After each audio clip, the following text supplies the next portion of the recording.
Boa noite para todos vocês que nos veem e ouvem através dessa nossa rede do Vindisat e de uma maneira muito especial e pessoalizada. O meu boa noite a todos vocês que estão conosco aqui no nosso auditório. Esta é a nossa 8ª aula. Nós estamos com praticamente 2 meses de Vindisat. E na segunda-feira que vem não vamos ter aula e logo depois vamos iniciar a segunda fase deste nosso primeiro módulo.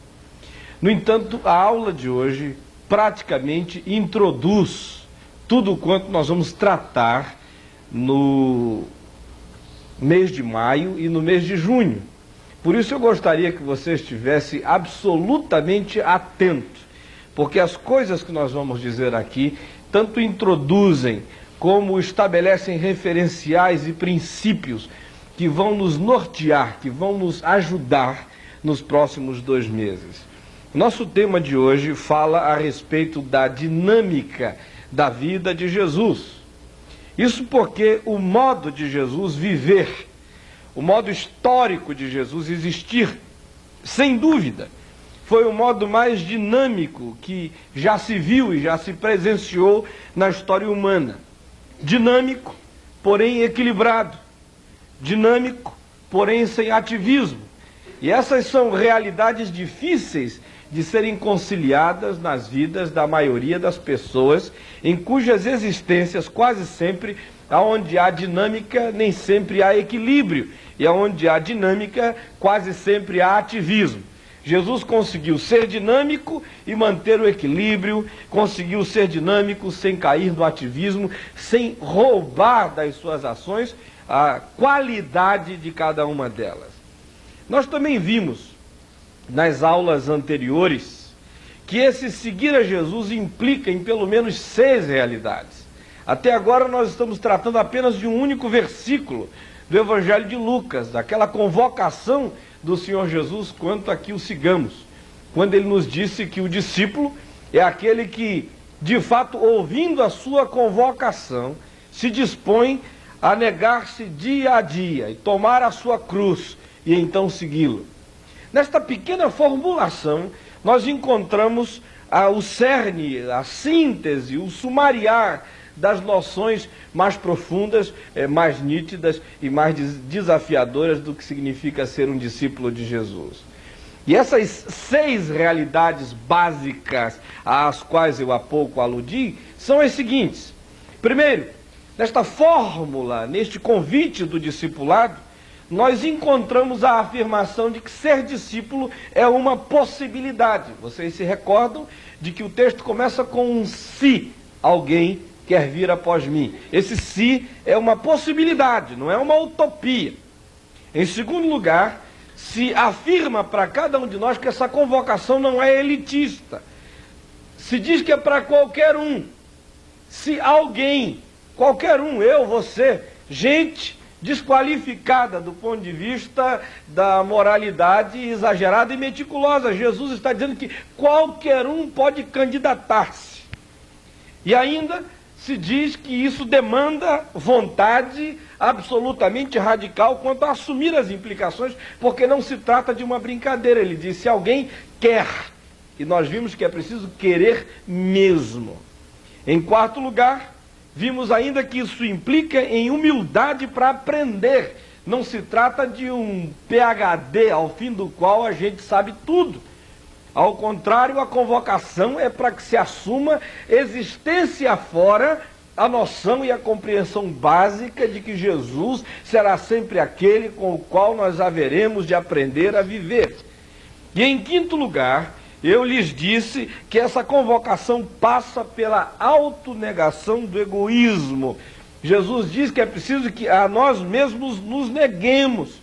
E esse convite nos diz que essa existência não é como estar num parque de diversões. E em sexto lugar, eu lhes disse que tem a ver com a opção por uma vida que mantém comunhão com os sofrimentos de Jesus e que vive em paixão, apesar da rejeição, e sem jamais perder a solidariedade, porque Jesus diz que é para tomar a cruz, e nós vimos na aula passada que as implicações dessa concepção do que significa tomar a cruz recaem sobre a nossa comunhão com os sofrimentos de Jesus, a nossa inclusão nessa realidade. Nós vimos que tem a ver também com uma vida apaixonada por Deus e pelo próximo. Nós vimos que se trata de assumir essa paixão apesar da rejeição que nos possam oferecer. E nós vimos que essa rejeição tem que acontecer na perspectiva de uma existência, que esse enfrentamento da rejeição tem que acontecer na perspectiva de uma existência que vive de maneira solidária para com os seres humanos, para com os projetos de Deus na história. Bom, gente, após isso, Jesus diz: então venha e siga-me. Se alguém quer vir após mim, dia a dia se negue, tome a sua cruz. Nós estávamos até aqui, nesses 2 meses, na cruz. E agora ele diz: siga-me. Isso abre para nós, descortina diante de nós, perspectivas absolutamente desafiadoras, tremendas, fantásticas, e eu lhes diria excitantes. E o que temos que saber daqui em diante é de fato o que significa seguir a Jesus. Ora, se nós pensarmos no tempo de Jesus, quando ele fez essa convocação histórica, audível para os circunstantes que ali estavam, que eram os seus contemporâneos de pão e água, se pensarmos nessa realidade, fica fácil entendermos o que poderia significar esse seguir a Jesus. Pelo menos essa convocação recaía sobre 3 dimensões das vidas daqueles que aceitavam essa convocação de Jesus. Primeiramente, esse convite de Jesus naqueles dias, naqueles tempos e naquela hora, quando alguém respondia ao chamado de Jesus, esse convite, essa convocação recaía inicialmente sobre a dimensão histórica, porque isso tinha a ver com uma comunhão visível, tangível, palpável, historiável, debaixo do sol. As pessoas iam ter ocasião de, daí em diante, comer com ele, dormir ao lado dele, ver como é que ele descasca maçã e come uvas. Teriam todas as chances de assumirem um cotidiano concreto, prático, de uma vivência histórica tangível com Jesus de Nazaré. A segunda dimensão sob a qual recai essa convocação, ou recaía naqueles dias, era sobre a dimensão existencial das vidas daqueles que diziam sim ao chamado de Jesus. Isso porque não só as pessoas teriam ocasião histórica de andar par e passo com Jesus, mas elas iriam, sobretudo, aprender a ser gente com Jesus, aprender a amar, aprender a viver as rejeições, aprender a se apaixonar pela existência sem sentimentalismo, a aprender um realismo que não era ceticismo, a aprender a ter surpresas sem ingenuidade, aprender a ser simples sem ser um bobo ou um tolo, aprender a ser sábio sem ser um espertalhão maldoso, enfim, tudo isso era aquilo no que desembocava do ponto de vista existencial a caminhada dessas pessoas com Jesus naqueles dias. E em terceiro lugar, aquela convocação também desembocava na dimensão social e ética, porque as pessoas daí em diante, andando com Jesus, iriam ter referenciais e balizamentos e parâmetros históricos do ponto de vista moral e ético bastante claros, a partir dos quais poderiam fazer juízo acerca do certo, do errado, do verdadeiro e do falso. Ou seja, iriam poder modelar os seus próprios comportamentos pelos referenciais morais e éticos da vida de Jesus. Agora, nos nossos dias, o que isso significa? Naqueles dias, nós já vimos que esse chamado, essa convocação recaía sobre essas 3 dimensões: a dimensão histórica, a dimensão existencial e a dimensão social e ética. Mas e hoje? O que isso significa para nós, no século XX, no Brasil, na América Latina, no Ocidente, no planeta Terra. O que isso tem a ver comigo e com você aqui e agora, hoje já? Jesus não está mais historicamente entre nós. Desde aquele dia no qual ele levou os seus discípulos para o Monte Olival e lhes disse que eles receberiam poder ao descer sobre eles o Espírito Santo e que a partir daí seriam suas testemunhas, desde Jerusalém, passando pela Judéia e Samaria até os confins da terra.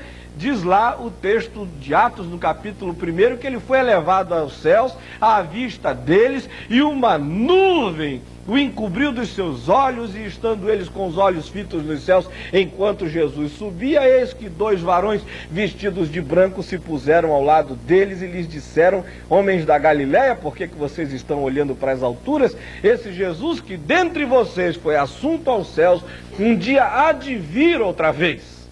Mas enquanto isso, estamos nós aqui, e as nuvens estão aí, encobrindo a dimensão desse Cristo glorificado dos nossos próprios olhos. E nós nos consolamos com a bendita consolação que Jesus nos fez quando nos disse que não nos deixaria órfãos, voltaria para nós outros na pessoa do seu Espírito que habita em nós. E não há a menor dúvida disso, porque cremos nele e fomos selados com o Santo Espírito da promessa. Mas do ponto de vista histórico, palpável, tangível, Jesus não está aqui entre nós. Também a sociedade na qual nós vivemos é absolutamente outra. Vide o que estamos fazendo. Paulo não teria precisado naufragar 4 vezes se ele tivesse o Brasil Sat. Ele podia gerar imagens de Tarso ali junto com os quitutes dos parentes. Mas como essa tecnologia de ponta não havia, naufragou não sei quantas vezes, e aquela lista de 2 aos Coríntios, no capítulo 11, é realmente bárbara. Se um capitalista desenfreado e com perspectivas apenas de prosperidade em relação à fé cristã lesse aquilo ali, diria que Paulo foi sem dúvida um azarão. Mas não é isso que nós pensamos. Nós cremos que ele era um discípulo engajado e estava disposto a viver a sua paixão, a levar a sua cruz contra tudo, contra todos, e apesar de tudo, por amor a Jesus. Mas o que eu estou dizendo é apenas para afirmar que os tempos mudaram. A sociedade é outra. Nós não estamos ouvindo o mugido das vacas na Avenida Rio Branco, aqui no Rio de Janeiro, mas são 86, 96 decibéis de poluição auditiva. E o que estamos é respirando petróleo. O que estamos é sendo sacudidos e trepidados por uma estrutura social e econômica absolutamente diferente. As nossas crianças precisam conhecer bichos dos zoológicos, porque não sabem mais como é nem que se pare um animal. Enfim, sendo nós seres do asfalto e vivendo nós conjunturas absolutamente distintas daquelas que configuravam a sociedade dos discípulos de primeira geração de Jesus Cristo há 2000 anos atrás na Palestina. Para nós hoje, o que significa seguir a Jesus? Nós somos pessoas que vivemos complexos relacionais bem diferentes dos de Jesus e dos seus discípulos. Por exemplo, se nós pensarmos no convite de Jesus para que o sigamos e pensarmos na distinção básica entre a vida de um homem que tinha 30 anos quando começou a pregar e morreu aos 33 solteiro, e compararmos o projeto da vida dele com a existência de um ser humano casado, com filhos para criar, será que a gente, para seguir a Jesus de fato com fidelidade, tem que assumir toda a trepidância, a efervescência, a ebulição da caminhada histórica de Jesus?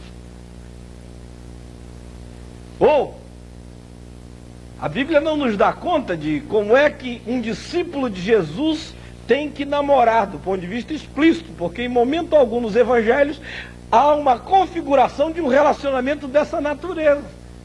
Acontece que eu e você precisamos com Jesus aprender a namorar, se é o seu caso. Ou ainda, os evangelhos não nos dizem como é que se vive numa sociedade com uma economia inflacionada. Mas nós temos que aprender com Jesus como é que vamos lidar com essas coisas. Ou ainda, Os evangelhos não nos dizem qual é a posição explícita de Jesus no que diz respeito à greve. Como é que Jesus agiria? Enfim, o que nós temos é que ler nas entrelinhas, ler nos referenciais, ler nos princípios, ler nos axiomas do Evangelho, quais são as noções básicas de amarração ética, comportamental, existencial, para que a partir delas eu e você saibamos ser gente de Deus, de Jesus, em pleno século XX, aqui e agora. Então, dentro desses conjuntos de coisas e de fatos novos, como é que nós devemos fazer para seguir a Jesus? Numa senda histórica na qual a vida é diferente daquela vida vivida por Jesus e descrita nos evangelhos. Antes de eu entrar nessa questão, tentando esmiuçá-la a nível de princípios, eu gostaria de chamar algumas pessoas que vão compartilhar, vão dividir conosco as suas próprias experiências. E essas experiências estão relacionadas àquilo que elas fazem. Uma médica, um disc-jockey e um empresário, todos três cristãos vivendo em segmentações diferentes da sociedade. E vamos saber então com eles como é que eles têm vivido o projeto de Jesus contemporaneamente, enquanto pessoas nesse tempo e nesta hora. Muitas pessoas, ou seja, a maioria das pessoas teria muita dificuldade de imaginar Jesus como um disc-jockey, ou mesmo como um radialista, como um empresário, ou como um comerciante. Mas como o pastor Caio acabou de falar, esta é a realidade de muitos cristãos hoje. E hoje está aqui com a gente o Paulo César. Paulo César é essa figura aqui, muito simpática, cuja voz vocês já conhecem, tanto é conhecido no meio secular como no meio evangélico. E a gente quer perguntar para você o seguinte, Paulo César: como para você, um disc-jockey, é esse discipulado, esse seguir Jesus? Como é que você aplica isso na sua vida?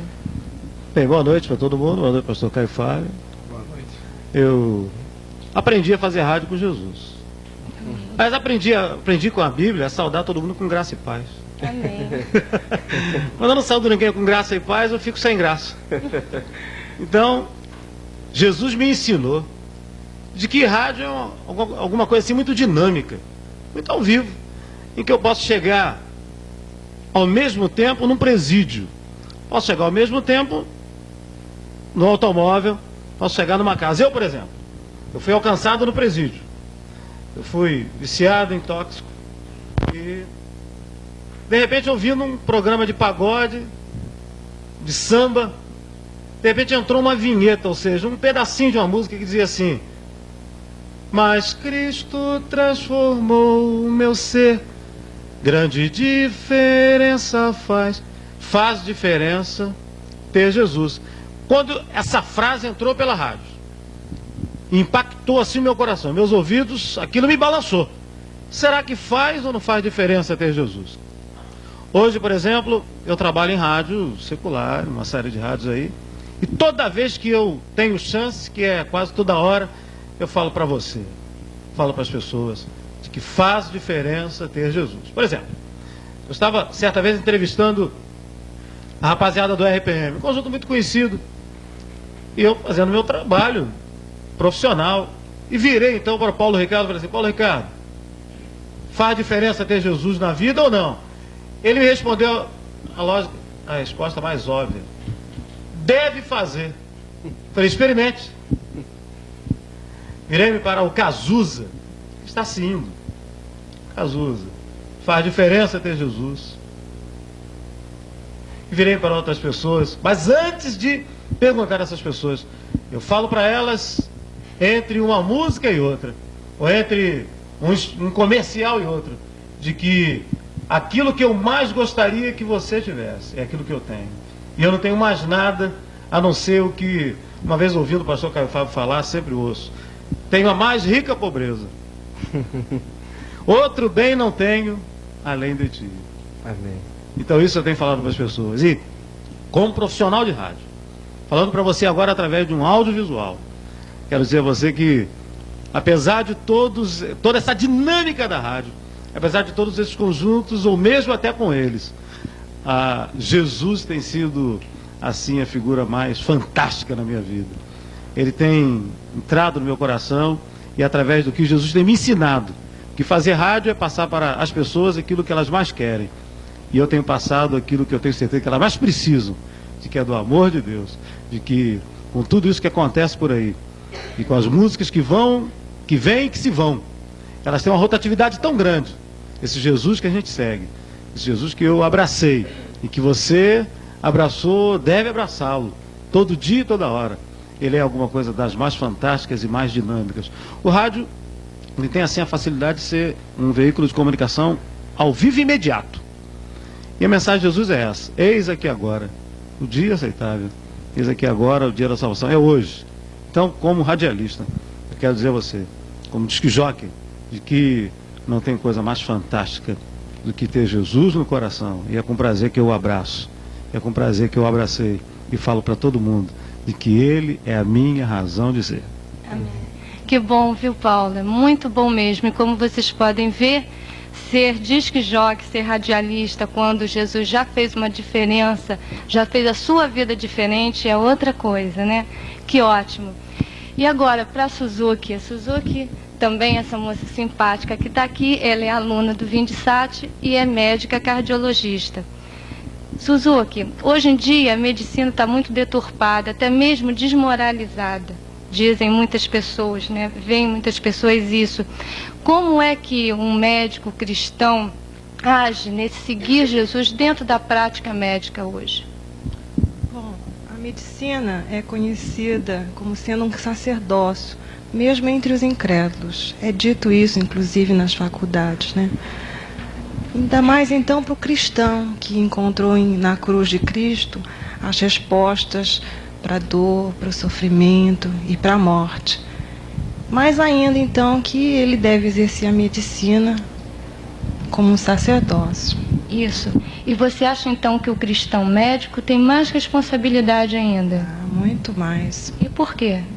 Porque ele tem a mensagem que já transformou a sua vida, que já respondeu à sua morte, à sua dor, ao seu sofrimento.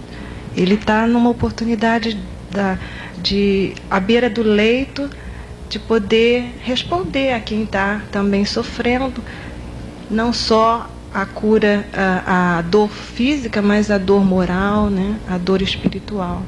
Né? Isso mesmo. Obrigada, Suzuki. Esse aqui é o nosso irmão Edson.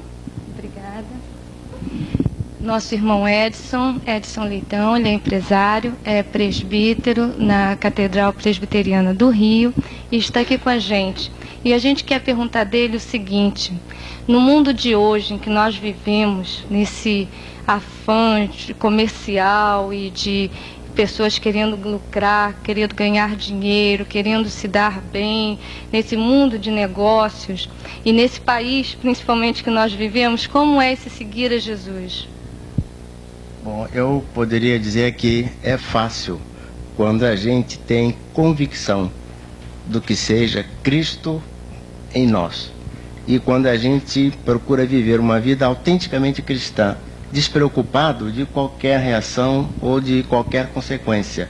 Porque o empresário cristão, ele tem Cristo como seu modelo na sua vida. É o valor mais alto que ele tem para se orientar. Então, os demais valores materiais ou valores que o mundo atribui expressão muito grande, para o empresário cristão ele é secundário. O importante é o valor cristão.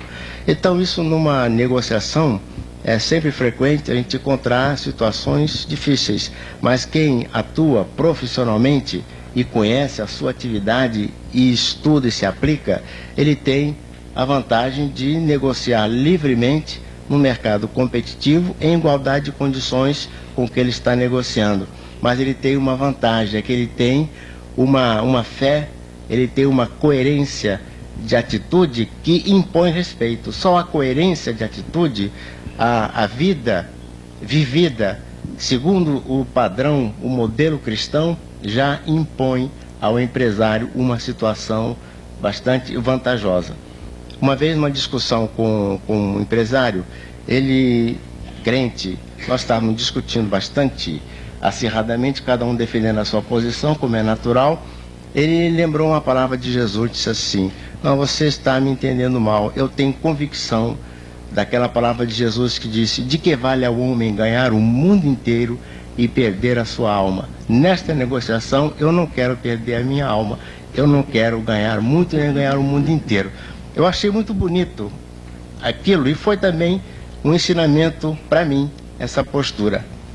Jesus sempre exigiu do homem a coerência. Ele era coerente em tudo que ele fazia. Então, um empresário, ele tem que ser coerente com a sua fé, com a sua declaração a respeito de Jesus. Se ele for assim, ele vai ser bem sucedido, porque para ele, como eu disse, né, os valores estão colocados em planos diferenciados e ele sabe atribuir corretamente qual é o maior valor. Jesus disse uma palavra também que no mundo empresarial ela não é muito usada, mas no sentido de que não é declarada, mas é muito usada. Ele disse o seguinte, que nós devemos ser simples como a pomba e astuto como a serpente. Porque quem vive no mundo, né, tem que estar preparado para a luta do mundo, mas sem perder a simplicidade, a autenticidade, a seriedade e a verdade acima de tudo. Então, é preciso muito cuidado para não dosar, não é, a astúcia exageradamente e perder a simplicidade. O empresário cristão tem que manter a simplicidade, a singeleza nas suas atitudes, na sua postura, e manter a astúcia, a criatividade para sobreviver num mundo bastante difícil, como você disse, bastante difícil, mas é possível vencer com Cristo. Que bom. Muito obrigado pela participação de vocês, e você certamente deve estar fazendo essa pergunta que nós fizemos aqui para esses três irmãos a si próprio. Ou você tem respostas ou você está com muitas dúvidas. Mas vamos à aula e vamos ver o que mais temos a aprender sobre isso. Bom, sendo que há aspectos diferentes hoje na nossa estrutura social, na nossa vivência contemporânea em relação àquela realidade histórica concreta em meio à qual, imerso na qual Jesus convocou os primeiros discípulos a seguirem-no, e também diferença entre a nossa composição, os nossos complexos relacionais hoje e aqueles que eram os complexos relacionais descritos no Evangelho.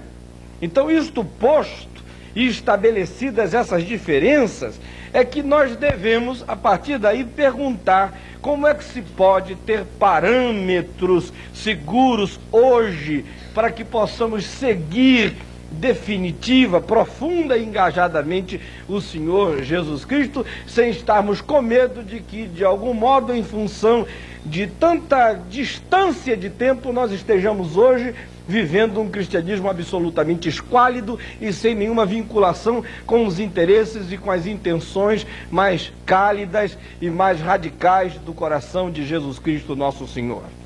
Então, vejamos quais são os vários referenciais para o nosso seguir a Jesus hoje.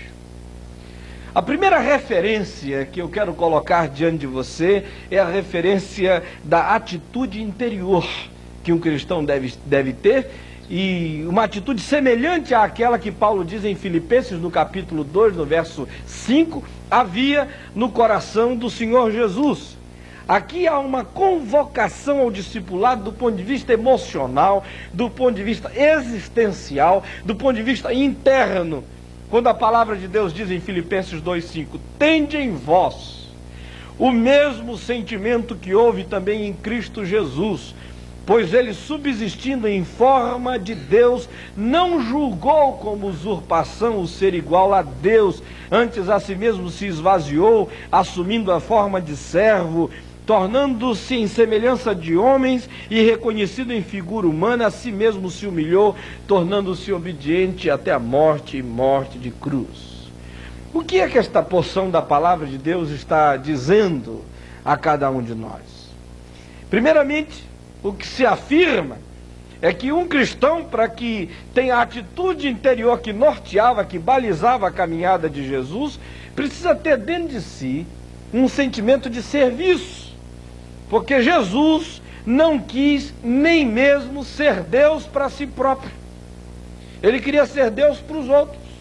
sendo Deus, não julgou como usurpação ser igual a Deus, antes a si mesmo se esvaziou, assumiu a semelhança dos homens, foi reconhecido em figura humana, assumiu cidadania concreta e foi servo de todos, sendo servo de Deus na história, para que ao final Deus o exaltasse e lhe desse o nome que está acima de todo nome. Ora, Paulo está dizendo que eu e você devemos seguir Jesus nesse aspecto existencial, nessa atitude interior, tendo no coração o mesmo sentimento que produziu, que gerou a encarnação.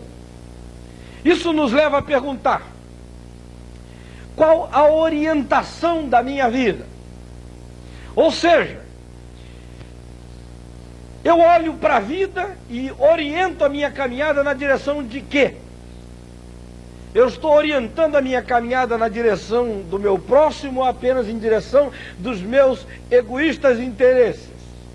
Ou mais, devemos perguntar: para onde é que se voltam os meus próprios interesses? Para o outro ou para mim mesmo?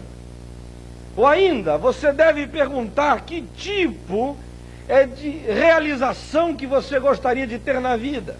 Uma realização que acontece apenas em função de você se sentir realizado? Ou será que você é daqueles que conseguem se realizar vendo outros se realizarem? São coisas aparentemente simples e perguntas do Pequeno Príncipe, alguém diria, mas que precisam ser feitas a nós todo dia quando estamos lidando com a existência. A segunda referência que precisamos ter dentro de nós hoje, para seguirmos a Jesus, é a referência da atitude política de Jesus, que é aquela atitude da resistência pacífica. Porque os evangelhos, por exemplo, nos colocam a Jesus Cristo num mundo cheio de partidos políticos, um mundo pluripartidarista. Você tinha lá os zelotes da extrema esquerda, era o pessoal do PT daqueles dias. Você tinha os fariseus de centro-esquerda, porque eles não eram da esquerda, mas também não gostavam do fascismo romano, então eles ficavam por ali assim, um pouquinho mais para cá. Você tinha os saduceus, que eram absolutamente de centro, porque eles é que manipulavam o templo, eles eram a classe sacerdotal, então tinham que estar em cima do muro, fazer todas aquelas políticas de boa vizinhança. Você tinha os herodianos, que eram da extrema direita, e você tem aí, transitando no meio disso tudo, Jesus de Nazaré, sem bandeira política nenhuma, e ao mesmo tempo sem omissão alguma, e sem fugir de dar respostas específicas ao problema dos poderes. Por exemplo, ele relativiza César.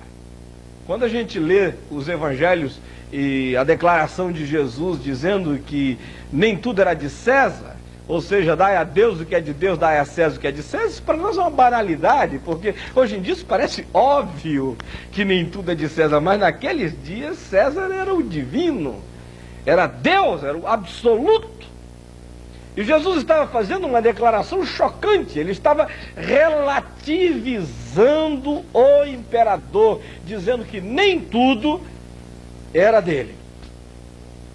Ou quando a gente vê Jesus mandando aquele recado para Herodes, mandam dizer que Herodes estava interessado em parar a caminhada de Jesus, e que por ali ele não deveria transitar porque corria perigo, e ele então manda um recado para Herodes, dizendo: pode ir dizer a esta raposa que eu hoje curo, eu expulso demônios, eu ressuscito mortos, e eu só vou terminar quando terminar.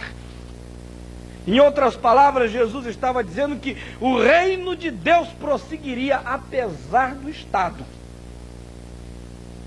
Ou ainda, quando diante de Pilatos, Jesus diz que Pilatos não tinha todo o poder e que a estrutura romana não dava a ele o poder que ele pensava que tinha, e que o grande poder ao qual ele, Jesus, se submetia não era o de Roma, era o poder de Deus, aquele que estava acima de todos os Césares da vida.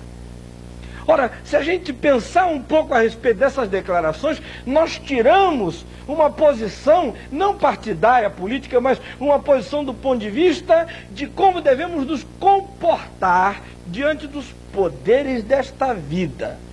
Nós, no ano que vem, entre março e julho, vamos tratar dessas coisas com especificidade, mas eu estou apenas adubando a cabeça de vocês com algumas questões para o futuro. A terceira referência que nós podemos ter hoje para seguirmos a Jesus é a referência da dinâmica existencial da vida de Jesus. Jesus foi uma pessoa aberta para a vida e uma pessoa aberta para as surpresas da vida, apesar de que era Deus. Eu sempre brinco dizendo que ele era Deus, mas dava a si mesmo o direito de ter os sustos e as surpresas dos homens. A gente lê nos evangelhos, de vez em quando, Jesus diz: ó, mulher, grande a tua fé, meio assustado, né? Ou então diz: eu nunca encontrei uma fé como essa no território de Israel. Faz perguntas, ouve respostas. Não é um Deus do tipo papai sabe tudo. É um Deus que dá a si mesmo, enquanto homem, enquanto gente na história, o direito de dialogar, de ter surpresas, de não ter uma agenda já toda cronometrada, de ter a alegria que acontece como contingência de se viver as perplexidades de cada momento. Para nós, isso não significa ser cigano, daquele tipo que não tem pouso nem lugar, que está aí aberto para qualquer coisa e ao sabor dos ventos da vida. Mas também não significa sermos uma espécie de carvalho residencial, plantados irremovíveis, inamovíveis no nosso próprio lugar. É nessa tensão que devemos saber estar, nem na ciganagem dos que estão andando por aí, querendo afirmar um cristianismo desinstalado, neuroticamente desinstalado, aflitamente andarilho, e nem o daqueles que estão tão plantados em certos solos e em certas regiões, para cujas pessoas o Espírito Santo não tem o direito de dizer que os quer além, porque daqui eles não saem, daqui ninguém lhes tira. Em quarto lugar, nós precisamos ter a referência de uma vida orientada na direção de Deus e do próximo. Na vida de Jesus era assim que as coisas aconteciam e as outras realidades eram absolutamente secundárias. Se não, vejam, inicialmente, para ele, o que vinha na frente do altar era a necessidade do perdão. Vocês lembram? Como a vida dele orientava-se na direção de Deus, do próximo, e ele orientava a dos outros nessa perspectiva? Ele disse: antes de você ir para o altar, vá se reconciliar com o seu irmão. Ou ainda, ele diz que primeiro o que vinha era o homem caído, só depois é que vinha o ofício sacerdotal e o ofício levítico. Esse é o espírito da parábola do bom samaritano. Oriente prioritariamente a sua vida na direção de Deus e do próximo. Depois vem a liturgia, depois vem o culto, depois vem os ofícios, porque tentar ser fiel a Deus, priorizando as formas litúrgicas e não o ser humano caído, em função de cujo homem é que a liturgia existe, é uma aberração. Oriente a sua vida na direção de Deus e do próximo. Ou ainda ele diz que primeiro vem a necessidade humana, só depois é que vem o sábado. Mas se os seres humanos têm fome em dia de sábado, ele não lhes coíbe o apanharem as espigas para comerem, porque o sábado foi feito para o homem, não o homem para o sábado. E se tem alguém doente em dia de sábado, ele cura e diz que se um pai tem coração generoso, não deixa para domingo, no que diz respeito a ver o filho caído num buraco e dizer: filho, hoje é dia santo, amanhã eu pego você aí dentro. Ao contrário, contra todas as proibições sabáticas, ele arremessa-se caridoso para arrancar seu filho dali, e ele diz: assim é Deus, assim sejam vocês. E mais, ele diz que primeiro vem o dever para com os pais, depois a tradição. Não é isso que ele diz acerca daquela tradição dos anciãos, o chamado Corban? Quando se dizia, por invenção dos teólogos do jeitinho, que ao invés de se honrar pai e mãe, sustentando o pai e mãe, se alguém quisesse pegar o dinheiro que seria para o sustento do seu pai e dar para o templo, ele ficaria isento do mandamento de honrar pai e mãe. Jesus disse, não, primeiro vem a honra para com os pais, depois a tradição. Em todas essas coisas, o que nós lemos de maneira pujante e clara é o seguinte: orientem a vida de vocês prioritariamente na direção de Deus e do próximo. Em quinto lugar, vem a referência de uma vida onde não havia nem ascetismo e nem luxúria.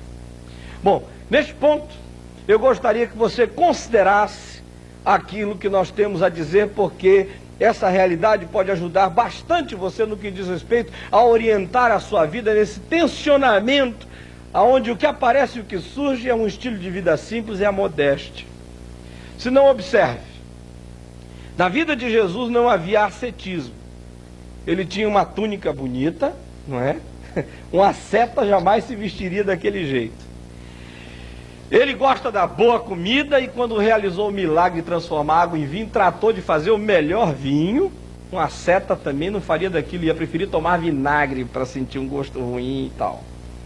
Ou ainda, a Bíblia nos diz que ele gostava das festas e dos eventos sociais, estava nos banquetes, fez o primeiro milagre num casamento. Ele usava um barquinho para evitar sacrifícios desnecessários, não é? Ou ainda, ele não evitava os ricos, como comumente os ascetas autoglorificados faziam. E quando ele pensava no reino de Deus, ele pensava numa festança. O filho pródigo que volta para a casa do pai, o pessoal faz lá a festa com as músicas e as danças.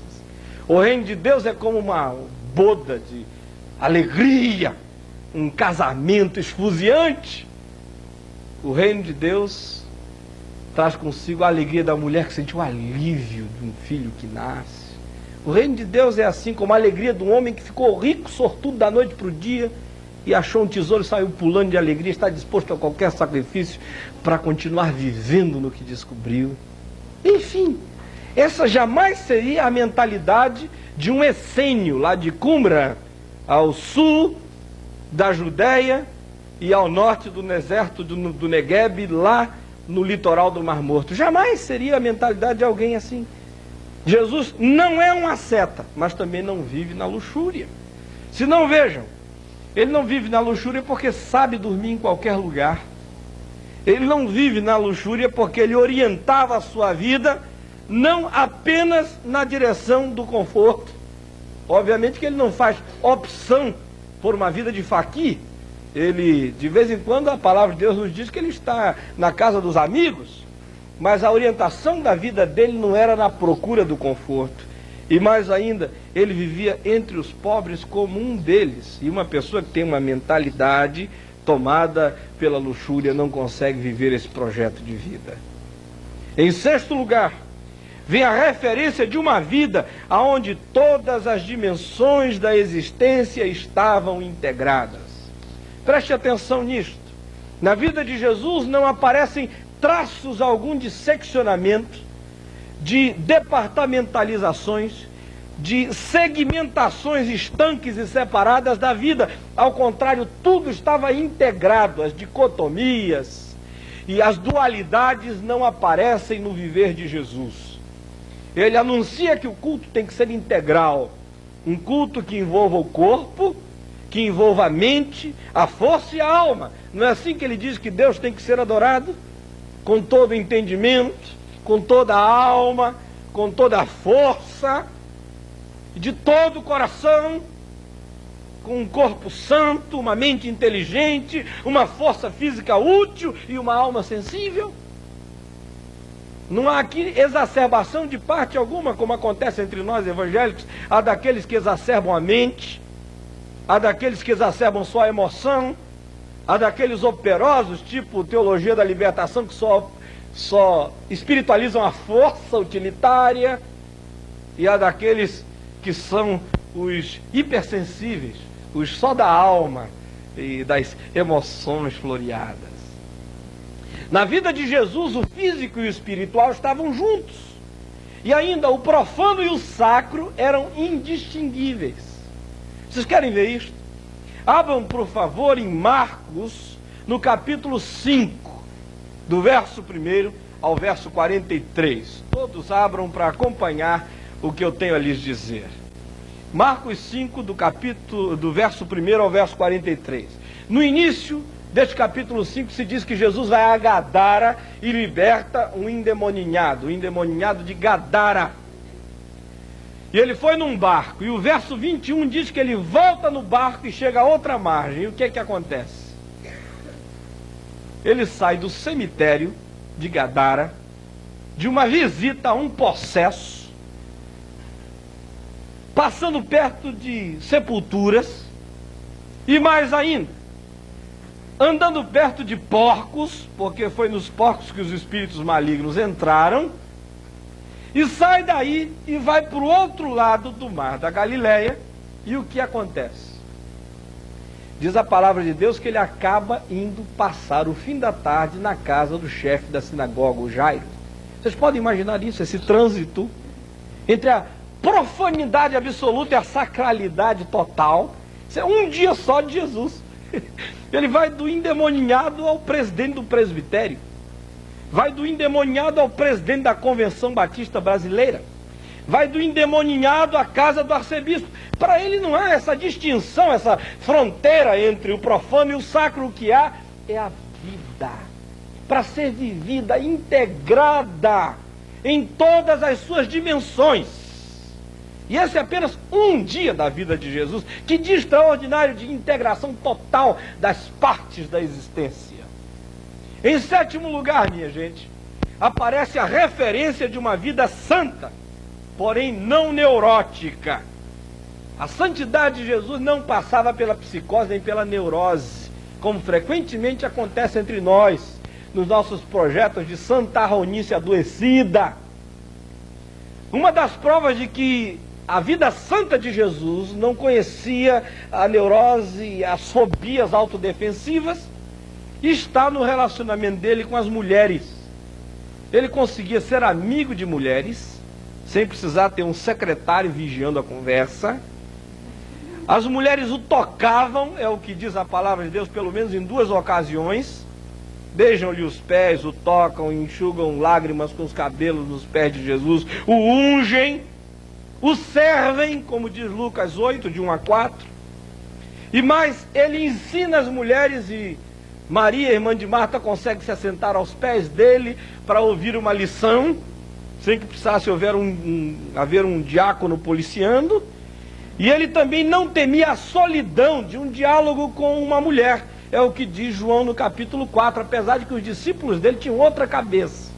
E quando chegaram de Sicar, que viram-no conversando com uma mulher, quiseram perguntar: o que tu falas com ela? Por que estás conversando a essa hora, neste lugar, essa coisa toda, né? Mas não tiveram coragem. Eu até gostaria que tivessem tido, porque a gente iria ter uma resposta tremenda para compartilhar hoje no Vinde Sat com vocês. Mas o silêncio deles mostra que havia uma afirmação muda de Jesus com relação ao direito dele ser santo naquele relacionamento dialogal. Pois bem, para mim essa é uma das manifestações dessa vida santa, porém não neurótica, que Jesus vivia. Em 8º lugar, vem a referência de uma vida de fé, porém realista. O que não acontece conosco. Quem tem fé é geralmente arrebatado, alienado, esotérico, esse tipo flutuante, que anda nas nuvens, essa coisa toda que vocês sabem. Não vivem pela fé, vivem pela fé dos outros, né? Assim, dependendo dos outros, morcegando, como eu já falei aqui outro dia, não é? São uns arrebatados imprevisíveis, que não calculam nada. E quem tem realismo, quase sempre é cético, não crê em coisa alguma, não se arrisca de modo nenhum. Mas Jesus concilia essas partes. Vocês vejam o que ele diz. Primeiramente, ele nos afirma que Deus nos sustenta como sustenta aos pássaros e aos lírios. Mas de um outro lado, ele manda o discípulo calcular, para ver se com tantos tijolos se faz uma torre, para ver se com um contingente de 10.000 homens se enfrenta quem vem com 20.000. Enfim, ele prega a previsibilidade, a planificação. Ou mesmo, quando ele nos diz que a palavra de Deus é alimento. No entanto, ele nos diz também que o homem necessita de pão, mesmo num retiro espiritual. E foi por isso que multiplicou peixes e pães em pleno retiro espiritual. Então esta é mais uma referência de Jesus para nós hoje. A de uma vida de fé, porém absolutamente realista. E em nono lugar, vem a referência de uma vida aferrada à Escritura, porém com lógica. Nós vamos ver daqui a mais umas 3 a 4 semanas como é que Jesus olhava para a vida com lógica, como ele lia a própria Bíblia com lógica, não fazia esse tipo de leitura horoscopista que a maioria de nós faz, né? De botar o dedo assim, o que é que o Senhor tem para me dizer hoje? Ao contrário, a relação dele, a interpretação dele da palavra estão plenas de bom senso, de inteligência. Não são interpretações esotéricas, mágicas, desconectadas com as realidades concretas da vida. E por último, vem a referência de uma vida que orava, porém agia. Frequentemente nós o vemos subindo nos montes para orar, dedicando-se à intensa oração, mas na manhã seguinte nenhum de nós o vê na ociosidade, no descanso da vigília. Nós sempre o vemos em ação na vida. A caminhada de Jesus era absolutamente consequente com os compromissos que ele assumia diante do Pai em oração. A oração não era um pretexto para a omissão histórica, e a ação histórica não era uma caminhada prepotente porque desvinculada de um compromisso com Deus. Oração sem ação é negligência. Ação sem oração é mera prepotência. E na vida de Jesus essas coisas estão ligadas. Nosso tempo já acabou, mas eu vou pedir um pouquinho mais de folga para prosseguir, ainda que eu tenha que encolher nas nossas perguntas e respostas, porque eu ainda tenho um bocado de coisa pela frente. Bom, gente, é olhando para o estilo de vida de Jesus que nós vamos entender tanto a sua palavra, como o jeito de Deus ser Deus, como também o padrão para a nossa vida e para o nosso caráter aqui e agora e hoje. Então vamos começar pensando, vamos começar perguntando pelo significado das palavras de Jesus, que tem que ser procurados na vida de Jesus. Preste atenção, parece que eu disse a mesma coisa com redundância, mas não disse não. Eu disse que o significado das palavras, dos oráculos, dos ensinos de Jesus, precisam ser descobertos na vida de Jesus. O que eu estou lhes dizendo é que tudo o que ele ensinou, ele viveu. Ele é o Verbo que se fez carne, conforme nos diz a palavra de Deus em João, no capítulo 1, no verso 1. Ou ainda, as suas palavras ganharam nele sangue, nervos, respiração, pele e suor. É o que nos diz João, no capítulo 1, no verso 14, quando nos diz que esse Verbo veio morar aqui no meio das conjunturas humanas, feito gente entre nós. Então, repetindo o que eu lhes disse, o significado das palavras de Jesus tem que ser procurado na vida de Jesus por uma razão simples. Se o Verbo, se a palavra se fez carne, se fez gente, se fez história, então para que você vai ficar gastando 1000 livros de exegese e de termos gregos e de concordâncias? Não que essas coisas não sejam boas, são úteis. Mas se você pode tentar discernir o significado da palavra a partir do Verbo que se fez carne. Ou seja, Jesus é a palavra andante. Se você não tem nenhuma biblioteca, mas se você consegue ver a caminhada de Jesus nos Evangelhos, é a partir dessa caminhada que você tem que entender o que ele estava querendo dizer. Você quer ver um exemplo disso? Eu convido você a abrir a sua Bíblia aqui em Mateus, no capítulo 5, no Sermão da Montanha. E aqui nós vemos Jesus dizer no verso 13, bem-aventurados os humildes de espírito, porque deles é o reino dos céus. O que significa isso para nós? Nós já vimos que, se nós formos pegar simplesmente um comentário exegético para ver o significado da palavra humildes, a gente pode chegar a algumas conclusões interessantes. Ou se nós formos pegar o melhor da sabedoria humana para entendermos o que é ser humilde, nós podemos chegar a uma conclusão interessante e escrevemos um livro sobre a humildade do cristão. Mas para que essa perda toda de tempo se o verbo se fez carne? Se a palavra se fez gente? Ora, se eu quero saber o que é ser humilde, eu vou procurar na coerência da vida de Jesus, porque tudo que ele disse, ele viveu. Então, nenhum projeto de humildade vai ser diferente da humildade de Jesus. E muitos dos nossos projetos de humildade são projetos lânguidos e adoecidos, que nada tem a ver com a humildade encarnada por Jesus. Ou o que significa bem-aventurados os que choram? São os carpideiros evangélicos, é isso? Olhe para a vida de Jesus, se a caminhada dele era um pranto gemido o dia inteiro. O que significava esse chorar na vida dele? Ou o que significava ter fome e sede de justiça? É pegar metralhadoras e sair fazendo guerrilha por aí para libertar os oprimidos? Na vida de Jesus, como é que ele se solidariza e como é que ele manifesta essa fome e sede de justiça? Enfim, gente, se o verbo se fez carne, procure entender o verbo encarnado na pessoa de Jesus de Nazaré. Em segundo lugar, eu lhes disse que nós podemos aprender o modo de Deus ser Deus. Porque o modo de Deus ser Deus tem que ser conhecido em Jesus. Em Jesus é que nós sabemos como Deus é. Ele é a imagem do Deus invisível. Ele é a expressão exata do ser de Deus, como diz Hebreus capítulo 1, versos 1 e 2. É a expressão exata. E ele disse, quem me vê a mim, vê o Pai. Essa foi a maior blasfêmia que ele disse do ponto de vista da teologia dos sacerdotes e do Sinédrio. Quem me vê a mim, vê o Pai. E disse lá para o Filipe, Filipe, tu estás perdendo tempo.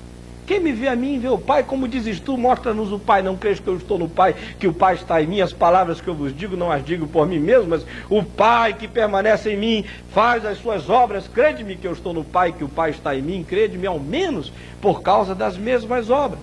Ora, quando a gente entende que o modo de Deus ser tem que ser conhecido em Jesus, acabam-se as deformações de Deus na nossa cabeça. Esses deuses mais parecidos com Dagon, mais parecido com os Zeus da mitologia grega, porque há muita mitologia no nosso meio cristão. Tem uns deuses bárbaros por aí, tem uns deuses diabólicos na cabeça de muitos crentes, uns deuses esmagadores, apavorantes, tirânicos, despóticos, ingratos, incapazes de ver a alegria humana sem estragar o prazer. Um Deus padrasto, um Deus barba azul. Há muito na cabeça de muita gente. Se você quiser saber como Deus é, olhe para Jesus, para o jeito de Jesus ser Deus. Manso, humilde, caridoso, que não esmaga a cana quebrada, não apaga a torcida que fumega, não brinca com o pecado, mas não anda esmagando ninguém a priori, dá sempre chances para o indivíduo se recuperar. Um Deus que não estava incondicionalmente do lado dos religiosos, ao contrário, os enfrenta com coragem. E é misericordioso com os que estão distantes dele e sempre dá a eles a chance de voltarem à casa do Pai e os recebe com um abraço caloroso, como o pai do pródigo fez com ele. Se você quiser saber quem é Deus, olhe para Jesus. Lá você vai saber quem é Deus. E mais ainda, o que nós devemos ser em Jesus se configura. Nós não só sabemos o que Deus é, mas em Jesus nós sabemos o que o homem deve ser. Porque ele é o homem tipo.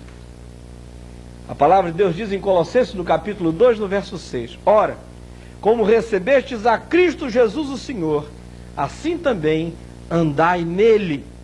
E 1 de João, no capítulo 2, no verso 6, diz, aquele que diz que permanece nele, esse deve andar também assim como ele andou. Eu estou terminando, para a alegria de todos vocês e da minha mulher que está ali na produção, gemendo de aflição porque eu estou estourando todas as medidas. Seguir a Jesus não significa dizer a cada rico que encontrarmos pelo caminho que ele precisa vender tudo que tem e dar aos pobres para ter um tesouro nos céus, porque Jesus não procedeu assim com todos os ricos que encontrou. Seguir a Jesus não significa tentar ressuscitar todos os mortos que encontremos, curar todos os doentes que nos apareçam, ou apaziguar todas as tempestades que nos surgem. Seguir a Jesus significa ter os parâmetros gerais da sua vida como referência para as nossas vidas, na certeza de que o próprio Espírito Santo há de nos ajudar aqui dentro da forma. Lembram-se desta aula, a terceira? Dentro da forma, tenhamos a liberdade para sermos nós mesmos, para Deus e para o nosso próximo. Nós estamos só começando. Temos mais 2 meses para ver com detalhes isso que eu acabei de lhes dizer até aqui. Jesus é aquele em quem nós vamos nos estereotipar. Ele é o modelo. Ele é que é o único, verdadeiramente humano. Nos dias 14 a 17 de junho deste ano, será realizada aqui no Rio, no Templo de Nova Vida, Aliança 88, o primeiro congresso carismático sobre o Reino de Deus. Entre os oradores convidados, o reverendo Larry Christensen, o diretor internacional da Renovação Luterana, bastante conhecido pelos seus livros e pelas suas conferências em todas as partes do mundo. Para maiores informações sobre Aliança 88, escreva para o pacote de informação ao endereço que está em sua tela. Com certeza você será ricamente recompensada com a sua presença em Aliança 88.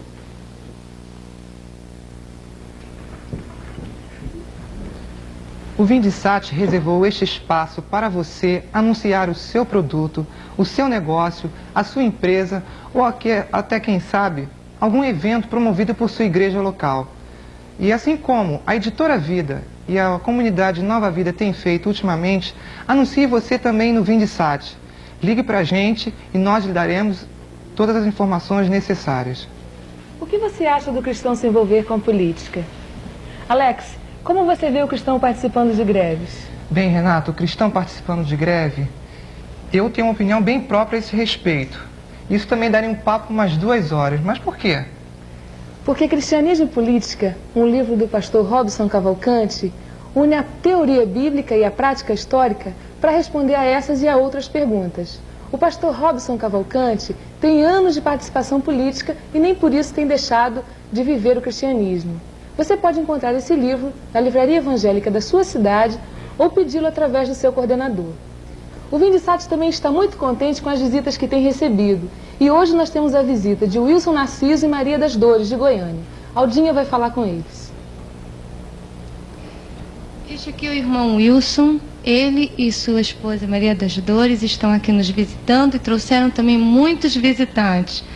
Wilson e Maria das Dores, como é que está sendo o Vindisat lá em Goiânia? Em primeiro lugar, eu quero cumprimentar o pastor Caio Fábio e também aos irmãos de Goiânia que estão ali nos assistindo agora. Uma boa noite para todos. Quero dizer também para o pastor Caio Fábio que eu tenho aprendido muito com Jesus através dele. Minha vida tem sido enriquecida e eu tenho me alegrado muito. Ali em Goiânia nós temos várias pessoas que estão participando, estamos muito animados e há vários novos alunos que estão chegando. E eu agradeço muito a Deus por este meio que está sendo usado, porque está sendo de grande edificação. Para mim, eu estou muito alegre. Eu vim participar aqui no Rio de uma convenção e aproveitei a oportunidade para chegar aqui. Está aqui também conosco o irmão Peniel. O irmão Peniel é pastor em Brasília e tem um programa de televisão. Irmão Peniel, qual é o seu programa?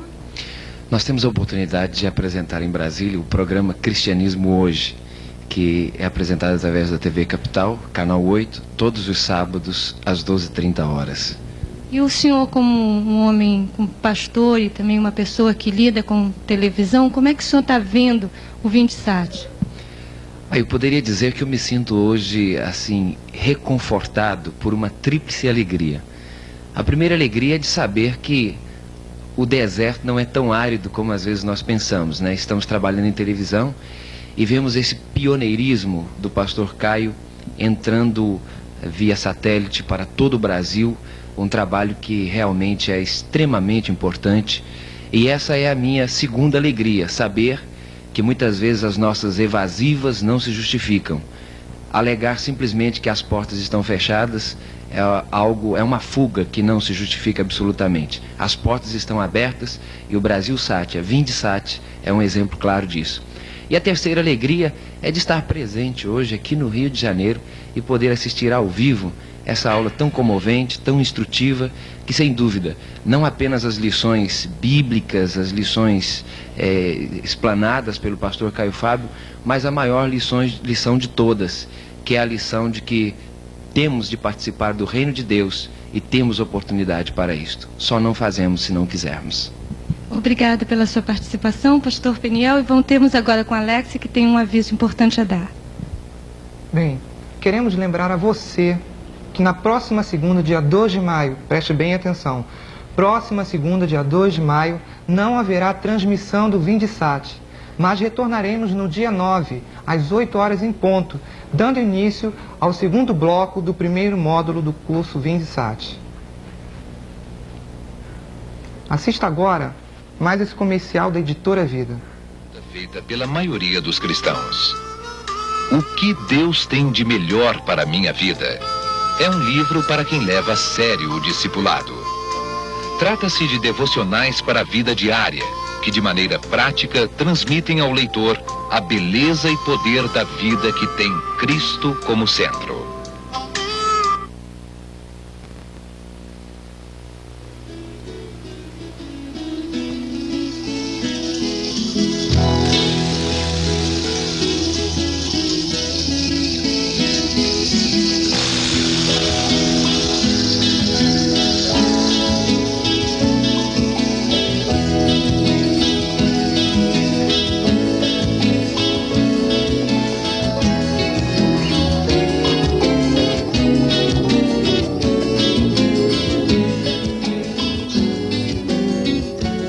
É com alegria que passamos ao nosso momento de perguntas, pastor Caio, assim um pouco aflitos com o nosso tempo, porque temos perguntas esta noite dirigidas para o senhor, mas também para os nossos convidados, que foram entrevistados também.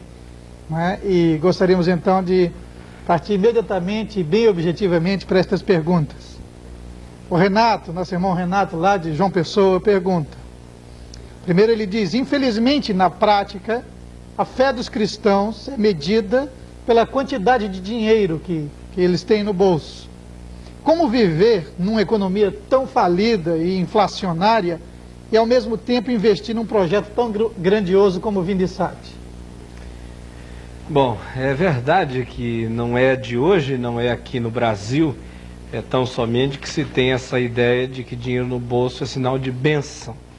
Já desde muito que assim se pensa, e a história judaica toda está aí para mostrar que essa concepção habitou, norteou muitas das mentes religiosas na antiguidade, e entre nós frequentemente essa teologia aparece. Hoje em dia ela é batizada com o nome de teologia da prosperidade.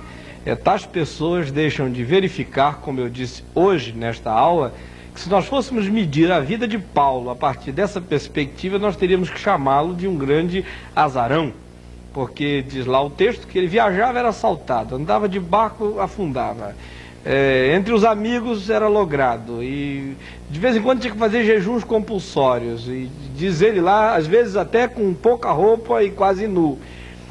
Mas o que eu estou dizendo é apenas para desmontar essa estrutura de que dinheiro no bolso é sinal da bênção de Deus.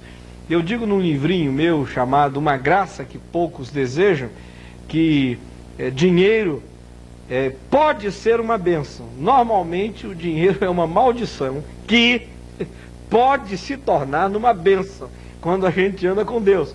Normalmente as pessoas pensam que ele é uma bênção que pode se tornar uma maldição, mas é o contrário. Se você não entrar com convicções e com consciências muito claras do poder corruptor do dinheiro, você, de maneira muito sutil, vai se deixando enredar por ele. Então ele é uma maldição na maioria das vidas humanas, que pode se tornar uma bênção se você orientar o seu uso para a produção, para a realização daquelas coisas que realmente são úteis. Respondendo à sua segunda pergunta, eu diria então o seguinte: como é que num mundo como esse, numa hora como esta, a gente pode investir? Né? Primeiro, é uma alegria saber que você tem alguma coisa para investir, não é?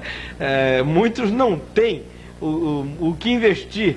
Esses que não têm o que investir devem investir a si mesmos, como fizeram lá os da Macedônia. E Paulo diz em 2 Coríntios 8, que antes deles darem alguma coisa, eles deram-se a si mesmos a Deus. E a segunda coisa que a gente pode saber é que ainda que não se tenha muito o que investir, há sempre algo que investir. E é do ajuntamento dessas pequenas dádivas que se formam as quantidades maiores para que se promova a realização de coisas significativas. Um conselho que eu teria a dar a você hoje era investir com inteligência e investir de maneira não pulverizada, mas concentrada, o máximo que você puder, em coisas e causas que da maneira mais concreta possível estejam promovendo o reino de Deus. Uma segunda pergunta que surge aqui do nosso auditório, pastor Caio, é: até que ponto viver uma vida dinâmica não nos envolve numa tentação de querer fazer tudo, e às vezes até chegar a um estresse, a um infarto, qualquer coisa, e terminar não fazendo nada? Como é que a gente pode evitar essa coisa aí de quase um ativismo, né? Bom, foi assim que eu comecei dizendo que Jesus era dinâmico sem ser ativista. A dinamicidade passa pela priorização dos nossos dons e pela perspectiva de selecionamento das nossas ocupações prioritárias. Qualquer vida dinâmica que não passe por essa avaliação inteligente do que Deus me deu e do que Deus com prioridade pede de mim que eu invista na vida, não é uma vida dinâmica, é mero ativismo inconsequente, oco, destituído de qualidade. Então a primeira coisa que você precisa fazer é ter consciência de quais são os seus dons. Em segundo lugar, você precisa colocar a utilização desses dons e a realização histórica deles na hierarquia das prioridades de Deus para a sua vida. E se você abre a palavra de Deus lá em Efésios, no capítulo 5, no verso 18, você observa que a primeira coisa que Deus pede de você é que seja uma pessoa cheia do Espírito Santo. Depois você vê aí o verso 22 de Efésios 5, e lá se diz que o que Deus quer de você é que marido e mulher se amem, o marido ame a mulher seja submissa ao marido. Isso vai até o verso 33. Depois ali no capítulo 6, versos de 1 a 4, vem a questão de criação de filhos, depois vem o trabalho, depois vem a vivência na igreja. Coloque os seus dons na prioridade certa, não coloque antes da vivência da sua família, porque senão a realização e a vivência desse dom poderá ser contraproducente em relação à própria saúde de estrutura familiar, que sem uma estrutura familiar bem posta não há ninguém que realize ministério algum com eficácia. Primeiro é preciso cuidar da própria casa, para depois tentar cuidar de todas as outras dimensões da vida, não é? Então, essas duas coisas: identifique os seus dons e coloque esses dons na hierarquia certa de prioridades, para que você possa vivenciá-los sem ser atropelando dimensões imprescindíveis e absolutamente importantes para a vida saudável de cada um de nós. Dividindo o nosso exíguo espaço de perguntas hoje à noite, o nosso irmão Paulo Emanuel, ele é psicólogo em Belo Horizonte, ele dirigiu 3 perguntas aos nossos entrevistados do programa. Ele diz: o pastor Caio falou que deve-se dar a César o que é de César e a Deus o que é de Deus. Ele dirige a primeira pergunta ao Dr. Edson. Na sociedade de opressão econômica em que vivemos, Dr. Edson, que recursos práticos o cristão tem para não sonegar impostos como IPI, Imposto de Renda, ICM e etc? A pergunta é oportuna porque o dia 29 de abril está aí, né? Agora, realmente, a sonegação é um ilícito que não é compatível com o testemunho cristão. Certamente é essa a preocupação de quem está fazendo a pergunta. O que se pode dizer, como uma orientação prática, é: use a lei, use o máximo de dedução que a lei permite usar. Seja generoso, contribua para instituições, contribuições filantrópicas para instituições que a lei permite, e assim você estará dando uma contribuição e você estará deduzindo uma parcela do seu imposto, dos impostos onde são permitidas essas deduções. Mas faça isso em dezembro, porque em dezembro a sua contribuição não terá desgaste de valor monetário, quando você fizer a declaração no ano seguinte. É uma maneira bem prática de resolver alguns problemas. Para a doutora Suzuki, a pergunta vem: como a doutora Suzuki vê certos profissionais que dão um preço com recibo, né, da consulta e dão outro preço sem recibo? Bom, particularmente eu acho que isso é uma sonegação, né? Eu não adoto isso, não aceito isso e eu não acredito que seja uma atitude cristã. Mas eu abro um parêntese e digo que também a gente não pode ficar julgando e olhando apenas esses tipos de atitudes. Eu acho que faltar com amor, né, para com o doente, né, isso que é a sonegação maior, sabe, de vida, da resposta, porque ele vai morrer sem a salvação. Essa sonegação eu acho que é vital, sabe? Para o nosso querido irmão Paulo César, há uma pergunta bem prática. Ele diz: que tipo de opressão um disc-jockey tem no sentido de negar a sua fé? Como é que ele é cobrado e pressionado a negar a sua fé aí? Sim, várias são as chances. Uma vez, aliás, uma das vezes que transaram-se comigo foi com relação aos comerciais. Paulo César, tem que gravar os comerciais que falam sobre Caninha 51. Boa ideia. Eu falei, não tem nada de boa ideia porque eu não vou gravar nada. Não vai, mas você assinou um contrato com a empresa e tal. Eu falei assim, bem, eu assinei um contrato que a minha voz seria veiculada em anúncios para a emissora, desde que esses anúncios fossem passados primeiro por uma perícia. E eu não gravo, seja o que for, nunca gravei.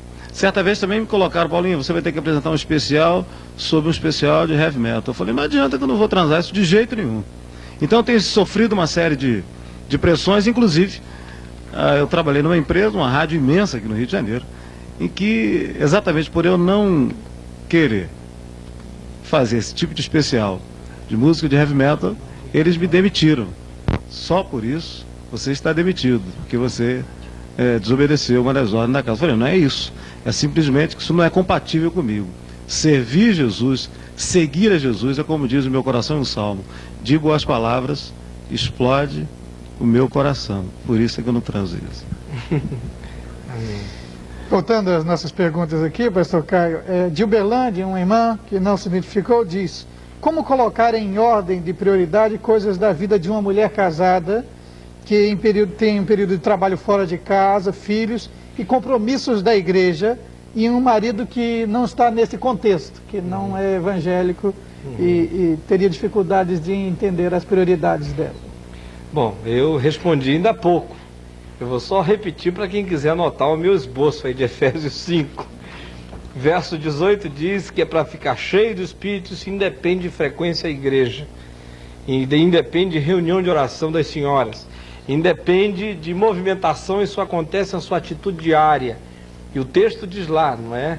Que isso acontece quando a gente louva de coração ao Senhor, quando a boca da gente fala com salmos, coisas boas, quando nós nos sujeitamos uns aos outros no temor de Cristo, enfim, coisas que têm a ver com a nossa relação cotidiana e não com o lugar concreto do templo. Em segundo lugar, a Bíblia manda que venha como prioridade a relação marido-mulher. Não é nem a relação familiar no sentido amplo, é marido-mulher. Isso vem antes da igreja. Ser a melhor mulher que você puder para o seu marido e o marido ser o melhor marido que puder para a sua esposa é um compromisso prioritário com Deus antes de se ter qualquer compromisso com a própria igreja. Tem muita gente invertendo as coisas. Depois vem os filhos, depois vem o trabalho e depois é que vem do verso 10 em diante essas questões relacionadas ao ministério explícito. Então, se a gente puser isso na ordem, acabam-se muitos desses problemas de competição desenfreada da vivência da igreja, às vezes até com o leito conjugal, com qualquer outra coisa, não é? E com relação ao seu trabalho fora, ali o texto diz que vem cheio do Espírito, o marido, os filhos, depois o trabalho, patrão, empregado, o senhor, o servo, essas coisas. Isso não tem a ver com carga horária, mas tem a ver com prioridade de atenção, de qualidade de vida a esses temas e a essas relações da vida. Nós vamos terminar agora, falta só um minuto. E se nós passamos aqui um minuto, nós pagamos 15. E eu tenho certeza que vocês não querem isto, né? Então nós vamos orar juntos. E eu quero que você pegue na mão do seu irmão aí onde você está. Vamos orar juntos. Pai, Obrigado, porque podemos falar contigo independentemente de grandes rituais, ou de mecanicismos, ou de grandes preparações. A tua palavra diz que nós estaríamos ainda a falar e tu já estarias respondendo. Pedimos agora por essas milhares de pessoas que estão de mãos dadas conosco, por este país afora, rogando que o Espírito Santo aplique nas suas mentes e nos seus corações aquilo que foi palavra tua, aquilo que foi pré-compreensão minha, opinião minha, entendimento errado de minha parte. Apaga das mentes desses queridos, porque nós queremos que fique no coração humano apenas aquilo que é tua palavra. Amém. Porque queremos viver por meio da tua palavra, amar a tua palavra. Ó Senhor, faz isso, nós pedimos que seja assim, rogamos que esta seja uma semana maravilhosa, e que daqui a 2 semanas possamos estar juntos outra vez com muita alegria no coração. Em nome de Jesus. Amém.